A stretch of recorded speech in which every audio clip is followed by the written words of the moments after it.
feckin' snow. What the hell is it? Is it really frozen water from the sky, or God firing fucking ice cubes at us? I don't know. Do you know? Probably not, so let's just move on. Now, there is a lot of stuff you can make with snow, but one of the most popular things people decide to make are snowmen. Or should that be snow people these days? Anyway, today's movie film deals with one seriously pissed off snowman.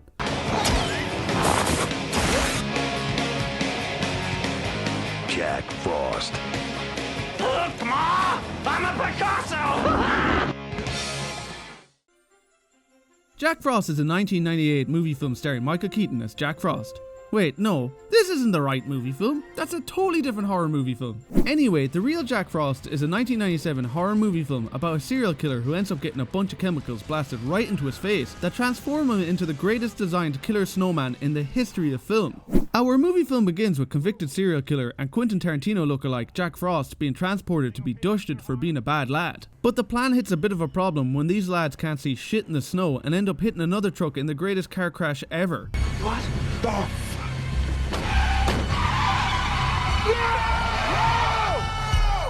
Oh yeah.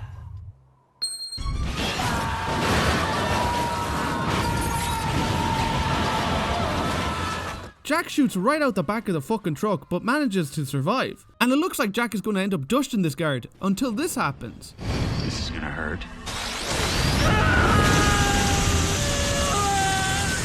Jesus, he's feckin' melting all the way down to feckin' dust. But fuck, these epic special effects are here to show us that he fused with the snow. A bit later we meet our lead Sam and his family. Sam was the sheriff who ended up arresting Jack when he found him with his dick out and about the place while he was pissing in the woods. And Jack swore to Sam that he'd find a way to dust him and his whole family. I'll find a way! I'll tear you down to part! They come across the accident site and Sam is determined to find out what happened there. I'm with the local. Keep it moving, sir. This is a federal matter. Okay. Or not, I guess. But don't worry, as Chris Redfield from Resident Evil 8 shows up to question the surviving guard. That lad already looks shady as fuck to me. The next day Sam is getting ready to go to work while his son Ryan has cooked something that looks like marshmallows mixed with shit. But Sam, being the good dad that he is, decides to take some with him to work. The town is having a snowman building competition and Sam meets our cast of victims as they work on their entries, including Jill, who is played by many 90s kids' first boner Shannon Elizabeth from American Pie. But Sam's day quickly turns sour when he learns that there has been a murder in town, so himself and two of his officers go out to check it, but they can't figure out what killed this lad at all. So it's time to call in the big guns from the FBI. So Sam tells Chris Redfield, whose real name is Agent Manners, to come down to the town for help. But it turns out Manners is working with some dodgy scientist lad called Dr. Stone. We hadn't even tested the acid on an amoeba, let alone a human cell. This is a disaster. Disaster? You gotta learn to look on the bright side of things. The bright side? Sure. At least you know it works. Back at home, Ryan is working on a snowman when these asshole kids show up and start to bully him. But this one lad makes a fatal mistake when he bullies the feckin' snowman's head clear off, and it gets some revenge. Hashtag dust. Ryan tries to tell everyone that the snowman feckin' did it, but everyone thinks he's just as mad as a bag of spiders. But it turns out Jack isn't done with this bully's family at all, as later on that night he deep throats the father with a feckin' axe. He then sneaks into the house like a ninja and beats the unholy fuck out of the mother and turns her into a Christmas tree ornament. Jack just got himself a hashtag double dushed. Back at the sheriff's station, Agent Manners and Dr. Stone have arrived and are here to take over the case. And they can somehow tell everything that has happened by just scanning one little puddle at a crime scene. Oh, sweet Jesus, look at this. This thing is able to latently alter its elemental molecular structure. English, Stone, English. It can freeze and unfreeze at will. It melted, came through the doggy door, and refroze on the inside. You mean Jack came through the doggy door and refroze on the inside? What the hell have you let loose in this town? Worried about the rest of the town, Sam has them all gather in the church to be safe as he tells them to remain calm. But then Paul starts shouting about Jack outside like a mad-yo. Fucker's a snowman! Fucker! Manners ends up bushing the face off him to calm him down so the investigation can continue. Meanwhile, across town, one of the deputies ends up coming across Jack, who's been a right prick by blocking the road. Confused to fuck as to how a snowman got all the way out there, the deputy decides to go get a shovel, and this leads to the best kill in the whole film.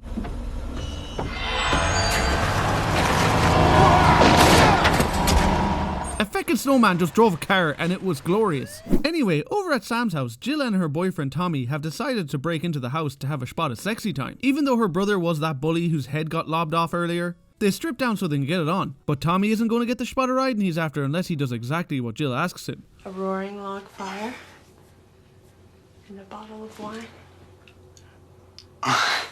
Come and get me when you're ready.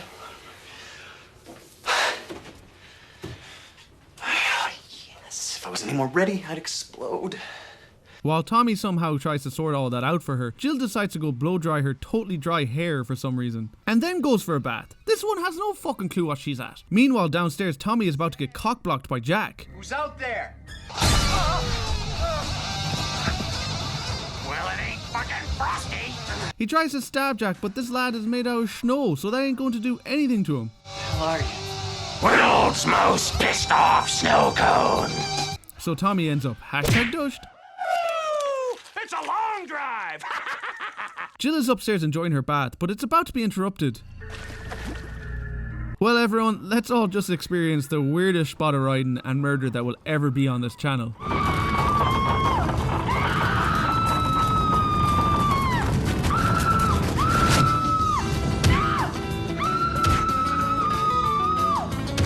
Yep, that just fucking happened. Looks like Christmas came a little early this year. Well, hope it was good for you, honey. And to make it even better, Jack lights up a pipe afterwards. This film is fucking daft. Oh, I must remember to send flowers. But later on, across town, Manners and Stone are freaking out what to do when Jack attacks the police station. They all manage to get away from Jack, and with the help of some airsoft cans, manage to blow Jack to fucking bits. Somebody remember to put out the cat.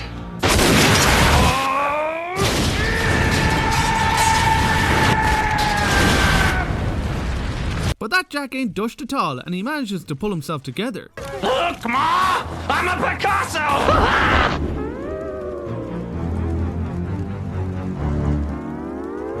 You gotta be shitting. Come on, run! This all leads to Jack attacking the church, but this time everyone is ready for him. Oh, shit! Can we talk this over? It's hot! It's hot! Oh, great, another one! They manage to get him into the church's furnace and reckon they have him dusted, so they head back upstairs while Stone and Manners decide what to do next. But oh fuck! Jack again isn't one bit dushed and reforms! Blow me. And he ends up for some reason going into Stone's body just to walk outside. Fuck it. Like what the fuck was the point in all that? Sam tries to get away from Jack in his car, but that daft bastard forms in there and attacks him. But remember that lump of shit Ryan cooked up earlier? It turns out it can hurt Jack. Honey, what did you put in the oat? Antifreeze. Jesus Christ, you could have killed your dad giving him that, or given him a serious case of the shits. Jack is really pissed off now, but he ends up getting hit by a feckin' car. I can see your house from up here! Sam tells Paul to get as much antifreeze as he can while he uses himself as bait, and he leads Jack into what can only be described as a weird whorehouse because of the odd sounds coming from a room. Wait, was that lad just having a spot of riding with a goat? Anyway, Jack catches up with him and goes in for the kill, but Sam says fuck you cunt and spears him right out the feckin' window into the jeep full of antifreeze. This causes Jack to melt down to nothing and is finally #dushed. So later on, the town decide to bury all of the antifreeze now that Jack is finally gone for good. Or is he? And the movie film is dushed.